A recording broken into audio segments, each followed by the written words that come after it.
Assalamu alaikum muhterem milletteşlerimiz. Türlü tübeklerde yaşauşu halkımız tırmışındaki vakıgalar bilen tanıştırığımızı devam etemiz. Көңіл беріп қылған қызмет бір кімді bir taraf kaldırmay. Siz Tatarlar tapşırığın qarısız bugünkü çıkarılışta. Солдатларны сыйлау акциясы хакында Томскидан Елена Софиуллина. Bildim, что госпитальда яталар раненый балалар. Шуна күрә безнең теләгебез булды балаларга бәйрәм ясарга. Петропавловский шәһәрендә татар кызы 2023 төбәгара конкурсы җиңүчеләре билгеле булды.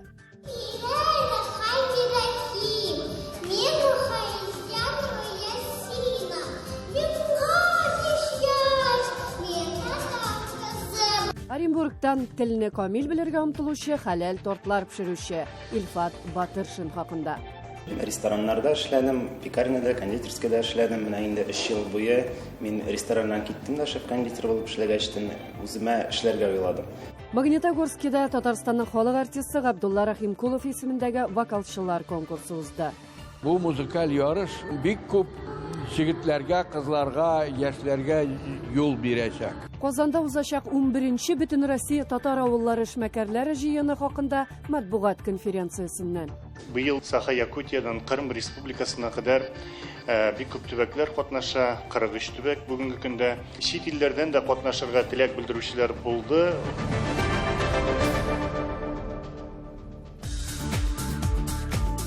2023 елның 13-15 март көннәрендә Бөтендөнья татар конгрессы 11-нче татар эшмәкәрләре җыенын уздыра. Монда Россиянең 40 өлкәсеннән һәм Татарстаннан 500 вәкил катнашачак. Билгеле инде 3 көнлек программада төрле ярминкәләр, пленар утырыш каралган һәм Чувашия республикасына бару. Шул уңайдан матбугат конференциясе узды. Әгәр дә тарихка күз салсак, Беренче Бөтен Россия татар авыллары эшмәкәрләре җыенын оештырган вакытта без шулай Чувашия республикасына безнең делегатларыбызны, эшмәкәрләребезне алып барган идек. Һәм беребезгә дә сер түгел, бүгенге көндә Россиядәге иң уңышлы татар авыллары дип әйтәбез икән. Барыбыз да иң беренче чиратта менә шул Чувашстанның Шыгырдан Тукай Урмай авылларын әйтә алабыз. 10 ел дәвамында инде үзгәрешләр дә шактый. Географиясына килгәндә Саха-Якутиядан башлап Кырымга кадәр эшмәкәрләр катнаша. 15 март көнне аларга фикерләшер өчен 8 мәйданчык эшләячәк. Татар авыллары булмаган төбәкләрдә дә безнең авыл продукциясын, авыл хуҗалыгы продукциясын үстерү, эшкәртү һәм сату белән шөгыльләнүче шактый эшмәкәрләребез бар. Менә алар да шушы җыенда катнашырга теләк белдергәч, без инде аларның үтенечләрен кире какмадык. Әйткәнемчә, менә бу географияның тагында киңәюенә бер сәбәп булды. Безнең милләтебез 2014 елдан башлап инде бик кирәк ичке миграциягә күчте. Беренчесе без, сез беләсез, федераль Сабантуй, шулай без Россия күләм дәрәҗәдә түгәрәк стиль фестивален, авыл Сабантуе менә быел Астраханда узачак. Хәзер җыябыз без татар фермерларын җыенын. Менә булар барсы да концептуаль дәрәҗәдә, системалы рәвештә Бөтендөнья татар конгрессының милләтнең ичке миграция хәрәкәтендә аны туплый торган проектлар. 15 март көнне Корстон сәүдә күңел ачу комплексында Татарстан Республикасы рәисе Рөстәм Миннеханов катнашында җыенның пленар утырышы узачак. Шулай ук монда Россия төбәкләрендә җитештерелгән продукция һәм халык кәсебе товарлары күргәзмә ярминкәсе оештырылачак. Әсәнә Садырдинова, Татарлар, Казан.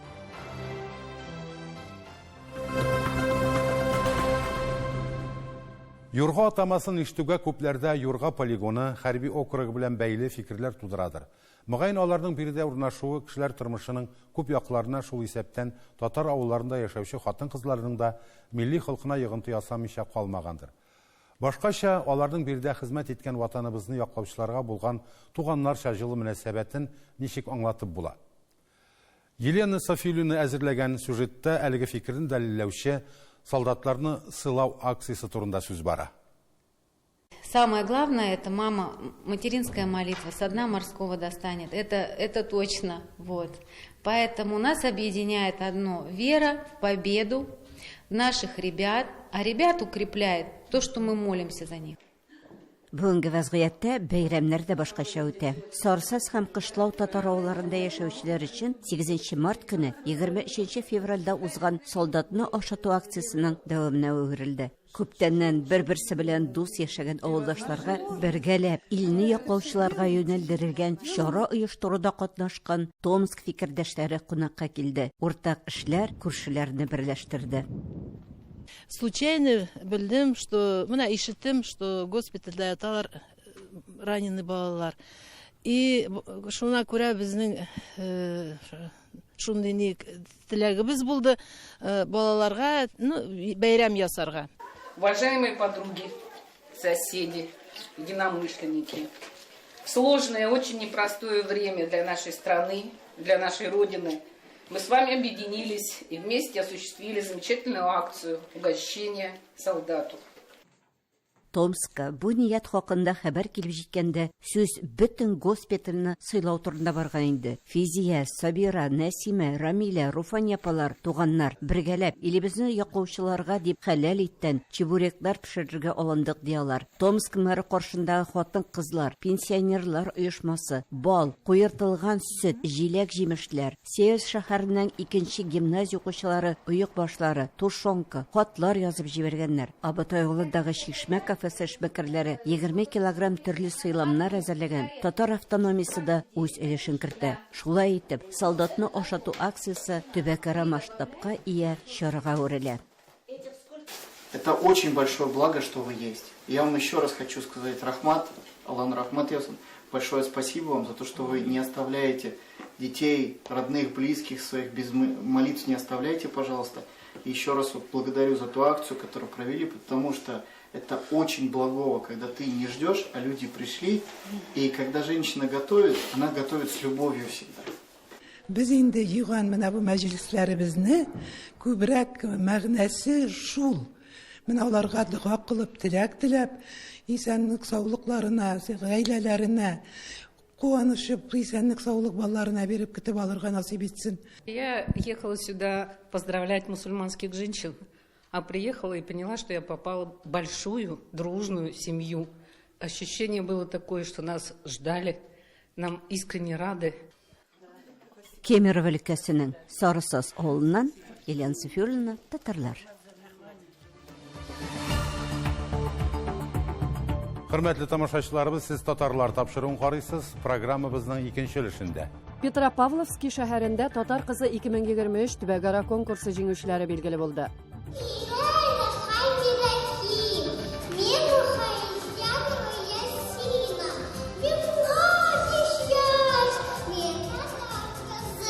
Оренбургтан телне камил белергә омтылучы хәләл тортлар пешерүче Илфат Батыршин хакында. Рестораннарда эшләдем, пекарняда, кондитерскийда эшләдем. Менә инде 3 ел буе мин рестораннан киттем дә шеф-кондитер булып эшләгәчтен үземә эшләргә уйладым. Магнитогорскида Татарстанның халык артисты Габдулла Рахимкулов исемендәге вокалчылар конкурсы узды. Бу музыкаль ярыш бик күп җегетләргә, кызларга, яшьләргә юл бирәчәк. Петропавловский шәһәрендә татар кызы 2023 төбәкара конкурсы җиңүчеләре билгеле булды. Бәйгедә Актүбә, Какшатау һәм Петропавловский шәһәрләреннән кызлар катнашты. Кызлар һәр биремгә иҗади якын килеп үзләренең татар халык ашларын, ризыкларын, костюмнарын тәкъдим итте. Әдәби әсәрләрдән чыгышлар күрсәтте. Татар кызы титулын кем алды? Әдилә Төхбәтова белеп кайтты.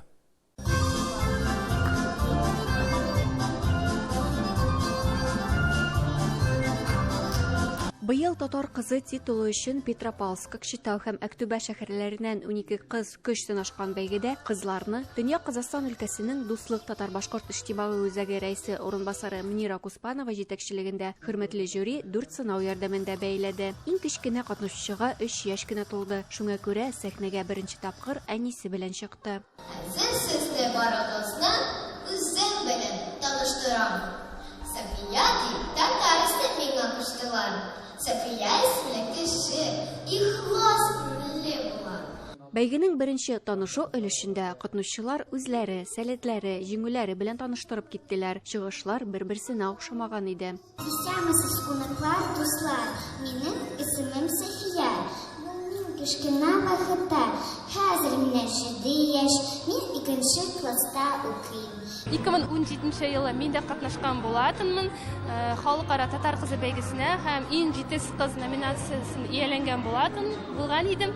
Менә инде сеңелемне әзерләп, менә ушы Петропавловск шәһәренә килдек.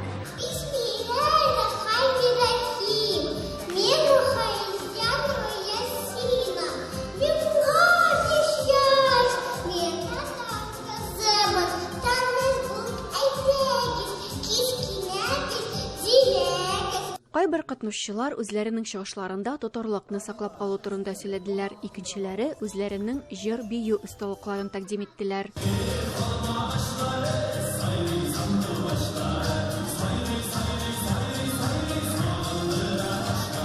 Шунысы куанычлы, барлык чыгышларда иҗади һәм креатив якын килү күзәтелде. Барысы да бәйгегә тиешле дәрәҗәдә әзерләнеп килү өчен алар чын татар кызлары дип әйтергә була.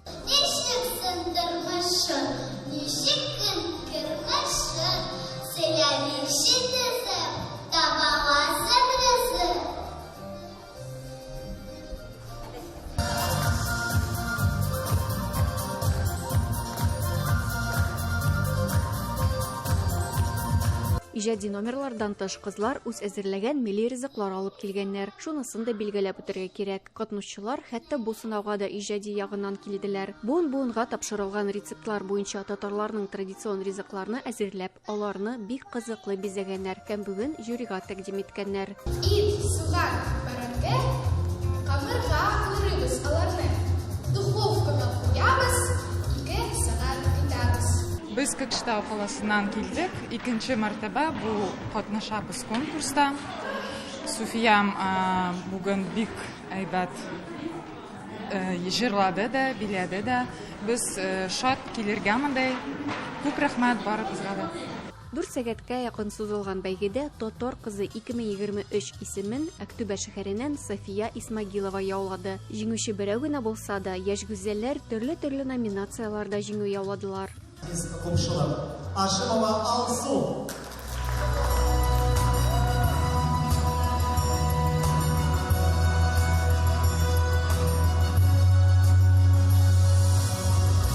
Татар халкының туган телен, мәдәниятен һәм гореф-гадәтләрен үстерүгә зур өлеш керткәне өчен диплом Хакимова Азалия Илдар кызына тапшырыла.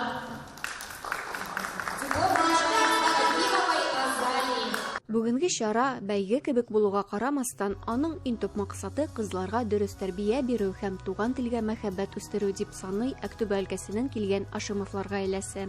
Хәзерге вакытта балаларга татар телен өйрәтү, гореф-гадәтләрне, йолаларны өйрәтү кирәк. Балалар белеп үсү кирәк. Без гаиләбездә татарча сөйләшәбез. Шул ук вакытта казак телен дә беләбез, урыс телен дә, бердән шул 3 телне беләбез. Шул һәр вакытта да шундай эш-чаралар булып торса икән. Бик күңелле, матур мероприятие булды. Безнең кызларыбыз татар традицияларын өйрәнергә, онытмаска, татар телен матур итеп сөйләшергә бик матур бәйрәм. Барлык катнашчыларны чын күңелдән котлыйбыз һәм киләчәктә дә зур уңышлар телибез. Әдилә Төхбәтова, Татарлар, Петропавловск шәһәре, Казахстан.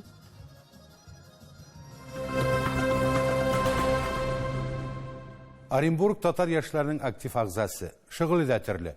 Уста кондитер, уста биюче, милли рухта тәрбияләнгән, үз телен яхшы белүче татар егете. Ул үз кондитерлар мәктәбен ачкан Илфат Батыршин. Телне камил белергә омтылучы, хәләл тортлар пешерүче, татар ансамбленә йөрүче милләттәшебез турында безнең Оренбургдагы хәбәрчеләребез. Мин инде кондитер булып 7 ел уже эшлим. Рестораннарда эшләдем, пекарняда, кондитерскийда эшләдем. Менә инде 3 ел буе мин рестораннан киттем дә шеф-кондитер булып эшләгәчтен үземә эшләргә уйладым. Самозанятый булып эшләдем. Илфат Батыршинны бигрәк тә кондитер сәнгате кызыксындыра. Уста 5нче разрядлы шеф-кондитер. Үз эшен ачу өчен егет бүлмә таба, аны ремонтлый, дизайн эшендә үзе башкара. Шулай итеп күптәнге хыялланган кондитер мәктәбен ача. Бер-ике пробный дәресләр үткәрдем, кешеләргә ошый, довольныйлар.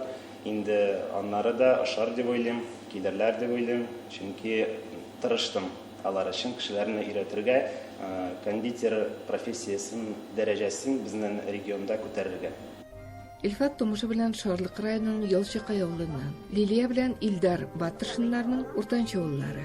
Ул кичкенәдән татар ашамлыкларын пешерү белән мауга икән. Милли җанлы егетнең тортында да татар бизәкләре. Оренбургский государственный колледжда 5 ел укып кызыл диплом белән бетердем. Технология хлеба, кондитерских, макаронных изделий, мастер производственного обучения специальностен алдым. Укыган елларда студент года Оренбуржье 2017 исеменә лайык булдым. Яшь профессионаллар арасында үткәрелә торган бөтен дөнья чемпионаты World Skills Russia 2нче урын алдым. Пешерү осталыгын үстерү өчен Мәскәүдә данлыклы француз һәм Рәсәй кондитерларында укып кайттым. Аннан башка төрле онлайн курслар, марафоннар үтәм. Илфатның аш-суга осталыгы гаиләсеннән, туганнарыннан. Эшләрендә миңа һәр вакыт ярдәмче булып менә бу уртанчы улым Илфат булды. Бәләкәйдән пешерергә яратты. Миңа бик мәгълүм пирожларны 5-6 яшьнән уже пешерә башлаган иде. Гаиләнең тагын бер үзенчәлеге, алар халкыбызның җыр биюләренә ихлас. Балаларына да бу сәләт күчкән.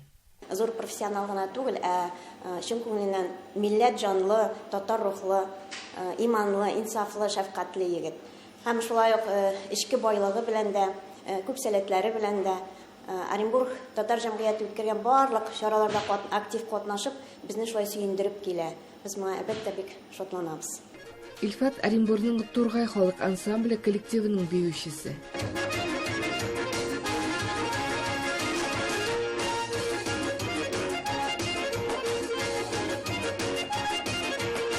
Барлык эшләрен дә камил башкарырга омтылган егетнең төрле кызыксынулары үз халкының гырыф-гадәтләре берләштерә генә. Biz аның бүген шатлыгын уртаклашырга дип килдек. Һәм үзебез дә инде мастер-класска катнаштык. Зур рәхмәт әйтәбез Илфатка, уңышлар телибез. Үз һөнәренең остасы булып китсен һәм аның белән горурланабыз. Илфаттан ишетеп калдым, ул татар милли ашларына багышланган мастер-классларда үткәрәчәк икән. Без аны шатланып каршы алдык һәм инде аңа татар милли ашлары дигән китапны аңа ярдәмче бүләк итәргә булдык. Очень дельные советы. Будем, конечно же, это все применять, использовать в дальнейшем. Обязательно придем со своей семьей, с детьми, чтобы провести уже совместный досуг и научиться что-нибудь еще готовить. Илфат Батыршин Заклама университетта диплом яклап, югары белемле технолог булачак. Алда татар халык ашларын тәкъдим итү дәресләре. Илфат, спасибо! Оренбург өлкәсеннән Фируза Абсалямова, татарлар. Магнитогорскида Татарстанның халык артисты Габдулла Рахимкулов исемендәге вокалчылар конкурсы узды. Татар музыкасы сәнгатен үстерүгә зур өлеш керткән Рахимкулов нәкъ биредә үзешчән җырчы буларак иҗат юлын башлый. Ул Магнитогорский шәһәренә 1950 елда хәрби хезмәттән соң килә. Тау училищесын тәмамлап металлургия комбинатында эшли. Конкурсны оештыру идеясы композитор Рафаил Бакировныкы.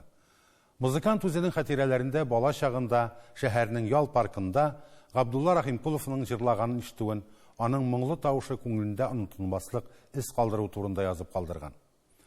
Проект авторының вафатыннан соң аның башлангычын фикердәшләре дәвам итә. Быел 7нче тапкыр узган җыр конкурсы турында тулырак киләсе видео язмада.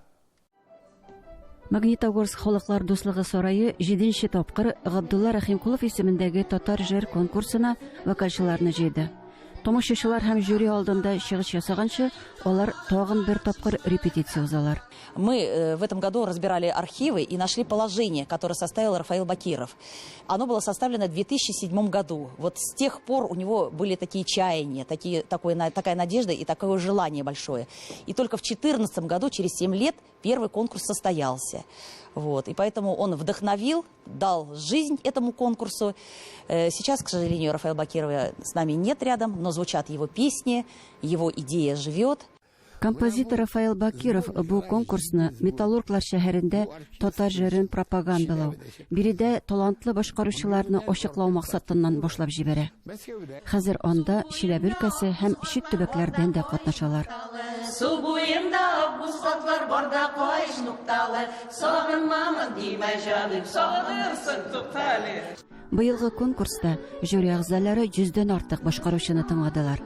Елдан-ел катнашучыларның географиясы киңәя ди чараны оештыручылар. Бу юлы 10-дән артык төбәктән үз талантларын күрсәттеләр. Музыка уку йортлары студентларына да, махсус белемнәре булмаган кешеләргә дә бер үк талаплар куелган.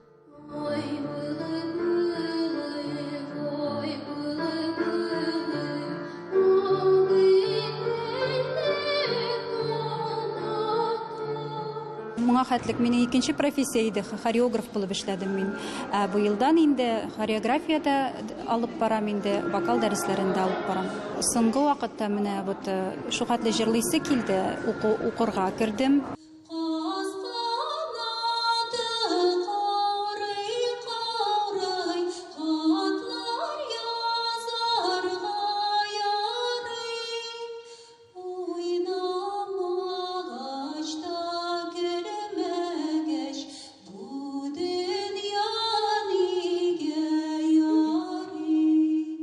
Магнитогорскта бу конкурс пандемия чорында да оештырылмыйча калмады. Онлайн форматта катнашып, чит илләрдә яшәүче ватандашларыбыз да активлашты. Шулай итеп, конкурс халык ара статусын ала.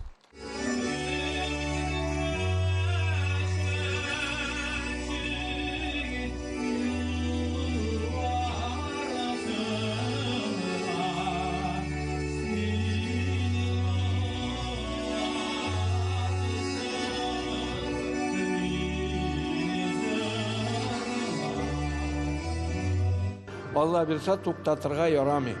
Моның әле дәвамы озын, зур, мол бу музыкаль ярыш, ул бик күп җегетләргә, кызларга, яшьләргә юл бирәчәк. Катнашучыларга карата талаплар нинди генә катгый булмасын, жюри әгъзаларына конкурсның төп бүләген билгеләү җиңел булмады. Нәтиҗәдә гран-пригә 3 кеше Ульян, Чувашстан һәм Башкортстаннан талантлар лайык булды. Мен ойлыйм, алдагы көннәрдә безнең бу конкурс сүнмәс. Чөнки монда безнең халкыбызның җыры, моңы, тавышы. Шуңа күрә ойлыйм, безнең алдагы көннәрдә өметебез бар, чөнки бриллианты нашей татарской культуры, сколько их много, бриллиантов, и которые учатся в консерваториях, а сколько молодежи сейчас пели вот эти произведения. В этот раз такое созвездие вот этих талантов, качество, уровень, подготовка, серьезное отношение к всему этому, душа, во-первых. Зор Ахмед Кашарыбымга, что вот родники татарской культуры, все больше и больше родников. Челябинская область. Дружба.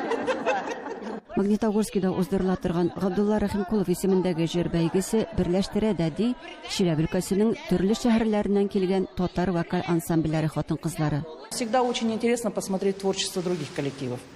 Было здорово. Детей очень много талантливых увидали. Хорошо поют ребята. Думаю, звездочки на небосклоне еще зажгутся в татарской эстраде. Конкурс нәтиҗәләре белән гала-концертны тамашачылар интернет челтәрендә күрә алачак. Гөлдар Хафизова, Татарлар, Магнитогорск. Бүгенгә менә шулар, хөрмәтле тамашачыларыбыз. Без сезнең сорау тәкъдимнәрегезне күздә тотышлыйбыз, сәяхәтләр кылабыз. Авырлыкларга бирешмичә изге гамәлләр кылып, татар булуыбыз белән горурланып яшик. Исән-имин булыгыз.